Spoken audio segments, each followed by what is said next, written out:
আসসালামু আলাইকুম ওয়া রাহমাতুল্লাহ।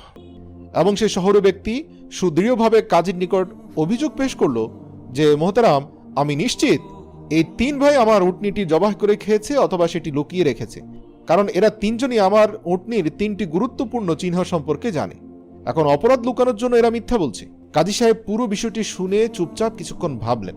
এরপর এই তিন ভাইয়ের দিকে তাকিয়ে বললেন, দেখো, একটা বিষয় তো বোঝা যায় যে উটনি তোমাদের তিনজনের কাছেই রয়েছে, কারণ তোমরা এই উটনির তিনটি গুরুত্বপূর্ণ তথ্য দিয়েছ যা একেবারেই মিলে যাচ্ছে।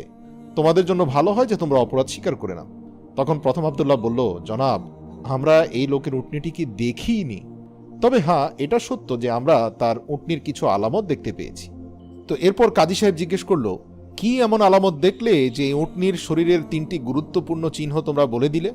তখন প্রথম আব্দুল্লাহ বলল, দেখুন, উটনির একটি চোখ কানা ছিল, এটা বুঝতে পেরেছিলাম, কেননা সেই ব্যক্তি যে রাস্তা দিয়ে আসছিল সে রাস্তার এক পাশের যত ঘাস ছিল সব ঘাস কোনো একটি উটনি খেয়ে নিয়েছে, আর রাস্তার অপর পাশের ঘাসগুলো ছিল একদম তরতাজা।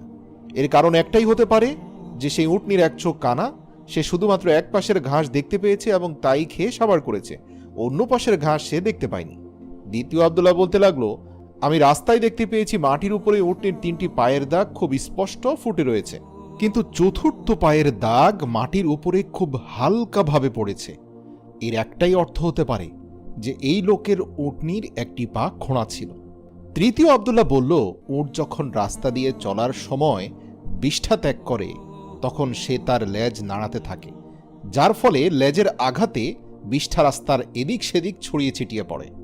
কিন্তু আমরা যে পথ দিয়ে আসছিলাম সেখানে দেখতে পেয়েছি উটের বিষ্ঠা এক লাইনে সোজা বরাবর পড়ে আছে, যার অর্থ কেবল একটাই হতে পারে যে এই লোকের উটনির লেজ কাটা ছিল, তাই সে তার বিষ্ঠা ডানে বামে ছিটিয়ে ফেলতে পারেনি। কাজী একেবারেই অবাক হয়ে গেলেন। সঙ্গে সঙ্গে সেই উটের মালিকের দিকে তাকালেন এবং বললেন, তুমি যেতে পারো। উটের মালিকও বলল, হ্যাঁ কাজী সাহেব, আমারও তাই মনে হচ্ছে, তবে এই তিন ব্যক্তি যথেষ্ট বুদ্ধিমত্তা সম্পন্ন মানুষ, এতে কোনো সন্দেহ নেই। কাজী সাহেব তাকে